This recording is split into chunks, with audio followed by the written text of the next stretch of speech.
RS football ഹാമിന്റെ പുതിയ വീഡിയോയിലേക്ക് എല്ലാ മാനിപ്പേഷൻ സ്വാഗതം. നമ്മൾ ഇന്ന് സംസാരിക്കാൻ പോകുന്നത് ഇന്നലെ നടന്ന ക്ലബ് വേൾഡ് കപ്പിലെ ഒന്നാം semifinal PSG vs Bayern Munich മത്സരത്തെ കുറിച്ചാണ്. മത്സരത്തിൽ 2-0 PSG ജയിച്ചു. ഈ പോക്ക് പോകുകയാണെങ്കിൽ PSG ക്ലബ് വേൾഡ് കപ്പ് നേടും, അതിൽ യാതൊരു സംശയമില്ല. ഈ പോക്കാണ് പോകുന്നതെങ്കിൽ ബയൺ മ്യൂണിക്കിനെയൊക്കെ 2-0, അതും ത്രില്ലർ മത്സരമായിരുന്നു. രണ്ട് ടീമുകൾ അത്യാവശ്യം നല്ല രീതിക്ക് കളിച്ചിട്ടുണ്ടായിരുന്നു. പക്ഷെ ഗോള് അവിടെ ഡോണറൂമയാണ് ഗോൾ കീപ്പർ എന്ന് കൂടി നോക്കണം. ചെങ്ങായി ഒരു രക്ഷയില്ല കേട്ടോ. എനിക്ക് തോന്നുന്നു വാലണ്ടിയർ കുറച്ചുകൂടെ ഇനി കോമ്പറ്റീഷൻ ഈ ക്ലബ് വേൾഡ് കപ്പ് കൂടി അവസാനിക്കുമ്പോൾ ഡോണറോമെ 1, 2, 3 സ്ഥാനങ്ങളിൽ ഡോണറോമ എന്തായാലും ഉണ്ടാവും. എന്താ പറയുക, ഗോൾ അടിക്കുക, അസിസ്റ്റ് കൊടുക്കുക, പ്ലേ മേക്കിംഗ് ഇതൊന്നല്ല. അതിനപ്പുറം ഗോൾ വല കാക്കുന്ന ഒരു ഗോൾ കീപ്പർ, ഇതുവരെ ഗോൾ കീപ്പർമാർക്ക് കിട്ടാവുന്നതിൽ ഒരു വാലണ്ടിയർ, അത് ചാൻസ് ആണ്. എന്താ പറഞ്ഞാൽ ഇനിയുള്ള ഫൈനൽ മത്സരങ്ങളിലൊക്കെ ചില മാൻ ഓഫ് ദി മാച്ചും അതേപോലെ സെമി ഫൈനലിലും മാൻ ഓഫ് ദി മാച്ചൊക്കെ നേടിക്കഴിഞ്ഞാൽ തീർച്ചയായിട്ടും ഡോണറോമയത്തെ എടുത്തു. ക്ലീൻ ഷീറ്റാണ് ഇന്ന് നേടിയിരിക്കുന്നത്. പാണ് അത്യാവശ്യം നല്ല രീതിക്ക് അറ്റാക്കിങ്ങിടെ നല്ല കൗണ്ടേഴ്സും അതേപോലെ നല്ല രീതിക്ക് ഓൺ ടാർഗറ്റിലേക്ക് ഷോട്ടുകൾ ഉണ്ടായിരുന്നു. പക്ഷെ ഡോണറോമയുടെ മുമ്പിൽ കളിയുടെ സങ്കടകരമായ ഒരു കാര്യം പറയുകയാണെങ്കിൽ ഗോൾ അവസരം നിറച്ചു വന്നിരുന്ന ഒരു അവസരം, ബോൾ ടാക്കിൾ ചെയ്യുന്നതിൻ്റെ ഇടയിൽ മൂസിയാലിക്ക് കാലിന് പരിക്കേറ്റ് ആള് പുറത്തായി, ഹോസ്പിറ്റലൈസ്ഡാണ്. കാലിലെ ലിഗമെന്റിന് പൊട്ടലുണ്ടായത്. അത് കാരണം ഈ 4-5 മാസക്കാലം ബയൺ മ്യൂണിക്കിന്റെ താരം മൂസിയാലയ്ക്ക് കളിക്കളത്തിൽ, എനിക്ക് ആ ഫൗളിന് ശേഷം ഡോണറോമ കരച്ചിൽ വരികയാണ്. എന്ന് പറഞ്ഞാൽ പെട്ടെന്ന് അപ്രതീക്ഷിതമായിട്ടൊരു ടാക്കിളാണ് വന്നത്. അത് രണ്ടാൾക്കും അത് ഒഴിവാക്കാൻ പറ്റാത്തൊരു സാഹചര്യമായിരുന്നു. അങ്ങനെ കാല് ഇതായിട്ട് വലിയൊരു ഇഞ്ചുറിയാണ്. എന്തായാലും ബയൺ മ്യൂണിക്കിന് ഈ സീസൺ തുടങ്ങുമ്പോൾ തന്നെ ഒരു കഠിനമായൊരു പ്രഹരം തന്നെയായിരിക്കും. മുസിയാലയുടെ മിന്നും ഫോമ കളിച്ചുകൊണ്ട് ഇന്ന് മുസിയാല കളത്ത് വിട്ടുപോയ ശേഷമാണ് ബയൺ മ്യൂണിക്ക് ഒന്ന് ഡൗൺ ആയിരിക്കുന്നത്. അതുവരെ തീപ്പാറിയ കളിയായിരുന്നു ബയൺ മ്യൂണിക്കും PSG. കളി ഫസ്റ്റ് ഹാഫിൽ ഗോളൊന്നും വീണിട്ടില്ലെങ്കിലും പക്ഷെ ത്രില്ലിങ് മാച്ചായിരുന്നു. അതില് എനിക്ക് തോന്നുന്നു ഇന്ന് 72-ാം മിനിറ്റിൽ ഒരു ചാൻസ് മിസ്സാക്കിയിട്ടുണ്ടെന്ന്. ഡെമ്പലെ മാനുവൽ എടുത്ത ബോള് കവരാസ്കിന്റെ കാലിൽ തട്ടിയിട്ട് ന്യൂയർ ഇങ്ങനെ ഓവർ സ്മാർട്ട് ആവലുണ്ട്.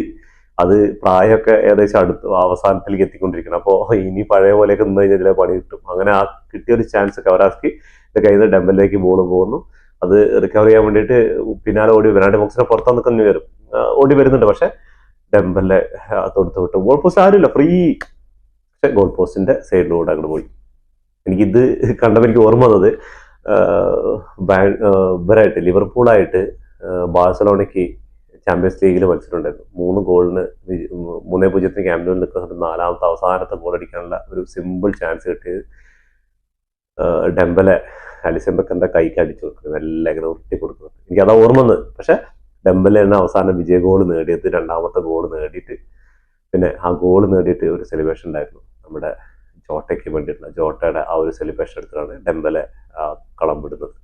കളിയിൽ എടുത്ത് പറയേണ്ട ഡിസൈഡ് ഡുവേ ആണ് ഇന്ന് PSG വേണ്ടി അറ്റാക്കിൽ. കവരാസ്കിയൊക്കെ ഇന്ന് കളിച്ചിട്ടുണ്ട്, ഇല്ലാന്ന് പറയുന്നില്ല. പക്ഷെ ഡിസൈഡ് ഡുവയുടെ ഇന്നത്തെ കളി എന്ന് പറഞ്ഞാൽ ബിഗ് മാച്ചുകളിലെ ഇമ്പാക്ട് ഉണ്ടാക്കാൻ പറ്റുന്ന പ്ലെയറായി മാറിയിരിക്കുകയാണ് ഇപ്പോൾ ഡിസൈഡ് ഡുവേ. ഇപ്പോൾ ചാമ്പ്യൻസ് ലീഗ് ഫൈനലിലായിക്കോട്ടെ സെമി ഫൈനലിലായിക്കോട്ടെ അത്യാവശ്യം ബിഗ് മാച്ചുകളിൽ ആളുടേതായ ഒരു ഇത് കാണിക്കാൻ പറ്റിയ പ്ലെയറാണ്. അതായത് 72-ാം മിനിറ്റിലാണ് ഡിസൈഡ് ഡുവയുടെ ഫസ്റ്റ് ഗോൾ വന്നത്. അതും ന്യൂയറെ ഇങ്ങനെ കാഴ്ചക്കാരനാക്കി നിർത്തിയിട്ട് ആ ഒരു ഷോട്ട് ഉണ്ടല്ലോ, അതിഗംഭീരമായിരുന്നു. അതിനുശേഷം 90+ മിനിറ്റിലാണ് ഡെമ്പലയുടെ ഗോൾ വരുന്നത്.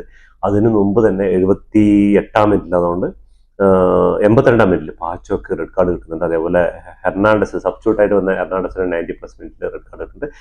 എനിക്ക് ഹെർണാണ്ടസിന്റെ റെഡ് കാർഡ് ഒരു ആവശ്യമില്ലാത്ത റെഡ് കാർഡായിരുന്നു. അത് തീർച്ചയായിട്ടും എൽബോ, അത് അത്യാവശ്യം അറിഞ്ഞുകൊണ്ട് കൊടുത്ത കുത്ത് തന്നെയാണ്. ശരിക്കും അത് റെഡ് കാർഡ് അർഹിച്ചിരുന്നു. അത് റഫറി കറക്റ്റായിട്ട് കണ്ടു. ഒരു വാറിനും കൊടുക്കാതെ PSG കോച്ചും ലൂയിസ് ഹെൻറിക്കും അതേപോലെ കോച്ചിങ് സ്റ്റാഫുകളൊക്കെ വിളിച്ച് പറയുന്നുണ്ട് ഇത് കൊടുക്കണമെന്ന്. അപ്പോൾ അതിനൊന്നും നിന്നില്ല. പക്ഷെ അത് അത്രയും അതൊരു ആവശ്യമില്ല. ബോള് ഹെർണാണ്ടസിന്റെ കാലിൽ തന്നെ ബോളുണ്ട്. പിന്നെ വരുന്ന പ്ലെയർ ബയണിന്റെ പ്ലെയർ വരുമ്പോൾ അവരെ നോക്കേണ്ട കാര്യമില്ല. ബോൾ ക്ലിയർ ചെയ്താൽ പോരെ, അവരെ എൽബോ കൊണ്ട് കുത്താന്ന് കഴിഞ്ഞാൽ അപ്പോൾ തീർച്ചയായിട്ടും അത് റെഡ് കാർഡ് കൊടുക്കണ്ടേ. അങ്ങനെ 2 റെഡ് കാർഡ് കിട്ടി 9 പേരുമായിട്ട് നിൽക്കുന്ന സമയത്താണ് ഇവർ 2 ഗോളും അടിച്ച് വിജയിക്കുന്നത്. ഒന്ന് ആലോചിക്കണം. അപ്പോൾ PSG ഈ സീസണിൽ ക്ലബ് വേൾഡ് കപ്പ് മിക്കവാറും തൂക്കും മക്കളെ. ഇനിയിപ്പോൾ അടുത്ത റയൽ മഡ്രിഡ് അല്ല, ഇനി ആര് വന്നാലും ഇപ്പോൾ റയൽ മഡ്രിഡും ചെൽസിയൊക്കെയാണ് ഇനി ഓപ്ഷൻ ഉള്ളത്. സെമി ഫൈനൽ റയൽ മഡ്രിഡാണ്. റയൽ മഡ്രിഡും മിന്നും ഫോമിലാണ് കളിച്ചുകൊണ്ടിരിക്കുന്നത്. പക്ഷെ ബറൂസയ്ക്കെതിരെ അവസാനം 2 ഗോൾ വഴങ്ങിയിട്ടുണ്ട്. PSG ഡിഫൻസും കടികട്ടിയാണ്. നോക്കിയാൽ മനസ്സിലാവും അവർ ഗോള് കൺസിഡർ ചെയ്യാൻ ഭയങ്കര മടിയാണ്. അതേപോലെ അറ്റാക്കിങ് കളിക്കേണ്ട അതേപോലെ ഡിഫൻസും ഒക്കെയാണ്. ഇപ്പൊ ബാഴ്സയുടെ ഒക്കെ പ്രശ്നം പറഞ്ഞാൽ ഡിഫൻസ് കുറച്ച് പ്രശ്നങ്ങളുണ്ട്, അതേപോലെ റയലിന്റെയും അതേപോലെ പ്രശ്നങ്ങളുണ്ട്. പക്ഷെ ഇതൊന്നുമില്ല, ഇവരുടെ സന്തുലിതമായ ഒരു ടീമാണ് PSG എന്ന് പറയുന്നത്. ഞാൻ PSG ഫാനൊന്നും അല്ല അത്ര പോലത്തെ പറയാം, പക്ഷേ ഈ സീസണിൽ PSG മൊത്തം കളിച്ചുകൊണ്ടിരിക്കുന്നത് നോക്കിയാൽ ഗോൾ കീപ്പർ ആയിക്കോട്ടെ, ഡിഫൻസ് ആയിക്കോട്ടെ, മിഡ്ഫീൽഡ് ആയിക്കോട്ടെ, അറ്റാക്കിംഗ് ആയിക്കോട്ടെ, അവരുടെ ഫാൻസ് ആയിക്കോട്ടെ, എല്ലാവരും അടിപൊളിയായിട്ട് കളിക്കുന്നുണ്ട്. അതിന്റെ ഫലം തന്നെയാണ് അവർക്ക് ഈ ട്രിപ്പിൾ അടിക്കാനും അതേപോലെ ക്ലബ് വേൾഡ് കപ്പിൽ ഇപ്പോൾ സെമി ഫൈനലിൽ എത്തിയിട്ട് അവർ മിക്കവാറും അടിക്കും, ഫൈനലിൽ കപ്പ് എടുക്കും, അതിൽ യാതൊരു സംശയമില്ല. ഇനിയുള്ളത് റയൽ മഡ്രിഡ് ആണ്. വരും ദിവസങ്ങളിൽ സെമി ഫൈനലുണ്ട്. അത് കഴിഞ്ഞാൽ ഒന്നില്ലെങ്കിൽ ചെൽസി ആയിരിക്കും ഫൈനലിൽ എതിരാളികൾ. ഇനി റയലിന്റെ കടമ്പയാണ് കിടക്കേണ്ടത്. അതൊന്നും ഒരു തീപ്പാറിയ പോരാട്ടം തന്നെയാണ്. ഫൈനലിൽ നമ്മളൊരു ഫൈനൽ തന്നെ ആയിരിക്കും, അതിൽ യാതൊരു സംശയമില്ല. പക്ഷെ കളിക്കുന്ന മുമ്പ് റയൽ മഡ്രിഡ് തോറ്റു കഴിഞ്ഞാൽ പണിയാ.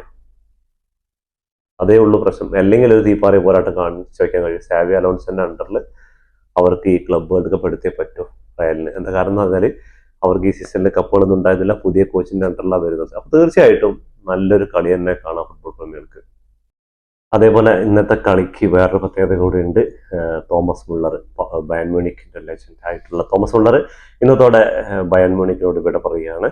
33 ട്രോഫികളും 13 ബുണ്ടസ് ലീഗും 2 UCL 250 ഗോളും 276 അസിസ്റ്റുമാണ്.